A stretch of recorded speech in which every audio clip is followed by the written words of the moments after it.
Start the base painting with a combination of Josania burnt umber, maybe 90% that, and then this is chroma chestnut, which is a lighter brown value. I'm going to mix those together and begin painting the entire bird with that. This is going to give us a nice chocolatey brown base color, not black, because we want to add some dark values to it as we go. Now I'm going to chalk pencil in the feather edges for the wing. You may hear some thunder in the background. I apologize for that. We have a little storm going on in Nebraska right now. You can see I carved some indications of feathering in this area between the speculum and the front of the wing. So I'm just highlighting that carving that's already been done there.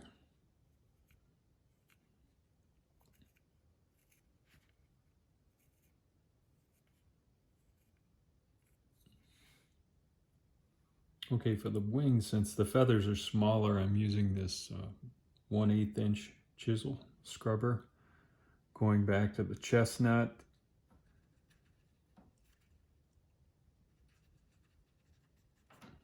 And coming into the base of these feathers, like we've done on the other larger feathers, and highlighting the base of each feather.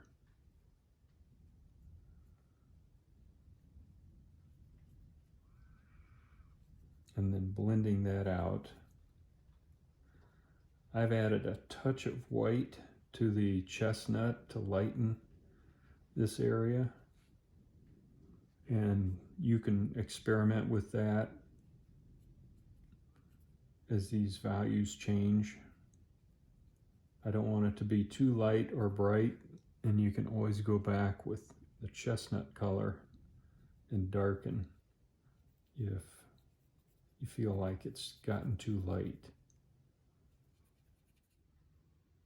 It's a quick shot of the highlighting of the wing feathers in the light, the dark on the tips. I'm going to use the chroma driftwood and the chisel scrubber again and lighten the centers of the primary flight feathers.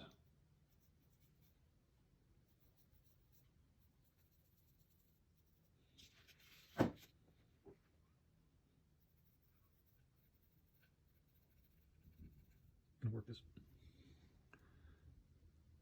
Now that I've lightened the internal part of the primary feather, I'm going to come back on the outer edges with some carbon black and just scrub on carefully to darken the outer edges of those feathers.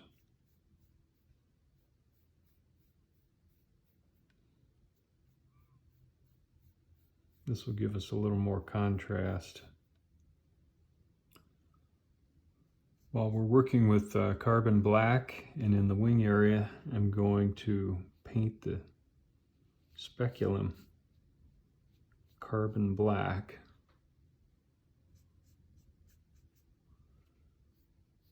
To give me a nice dark base when we work on the iridescence for this section. I'm going to start hitting the feather edges. This is with chroma nutmeg, and I'm using this little 1/8 inch chisel scrubber that is a pretty new brush, so it has a pretty sharp point on it. And I'm going to start on the outside of these feathers. I'm using the scrubber in this case rather than a detail brush, just to begin to establish these lines, and the scrubber gives me the option of doing a little blending instead of just a hard line. These are all hard lines at the present, but I'll be coming back and hitting those again.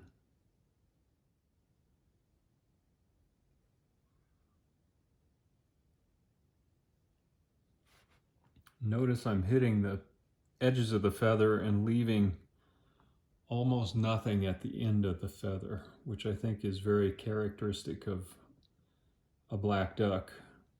A little more marking on the side of the feather, pretty thin as it goes to the back. And then that also will give us the opportunity to add some detail, just feather edges back there with the detail brush.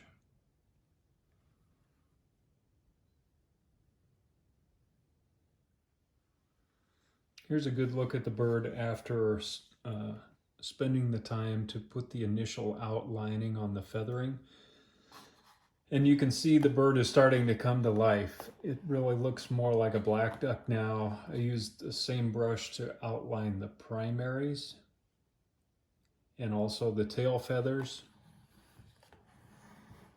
And then spent some time on the wing and did a little bit of detailing. These feathers get smaller as they go towards the front of the wing.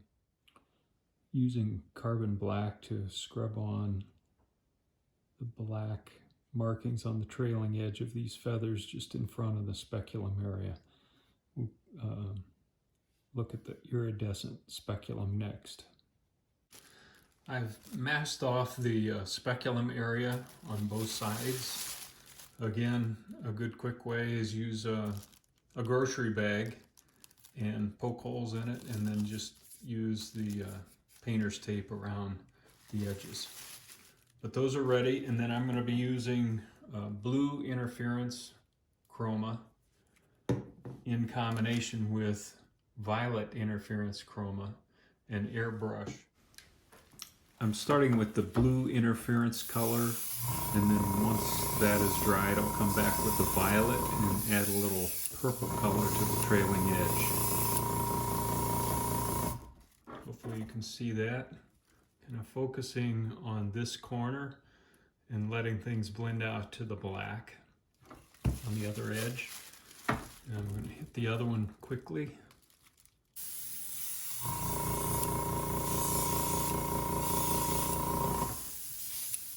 Now I'm going to dry that with the blow dryer and then probably hit it again to build up the iridescent value. Here's the speculum with the masking removed. And here you can see the violet on the trailing edge.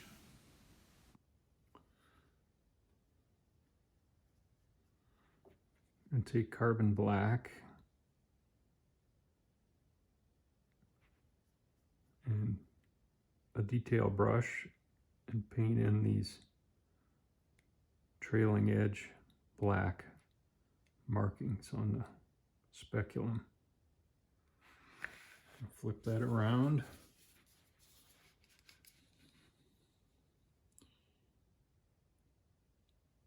Paint it dark underneath as well.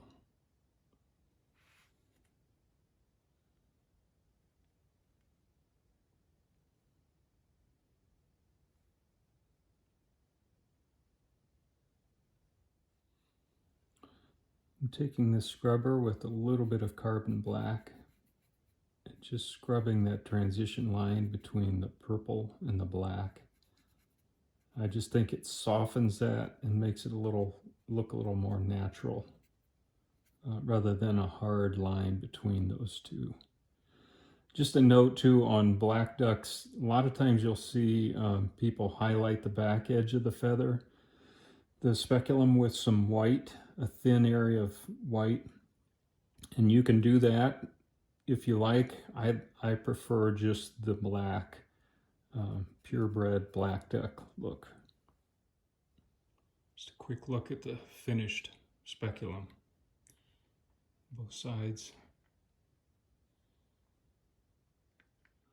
I'm using some chroma taupe, which is a light buff color, and the chisel scrubber, and beginning to lighten, really do more of the detailing of the primary feathers.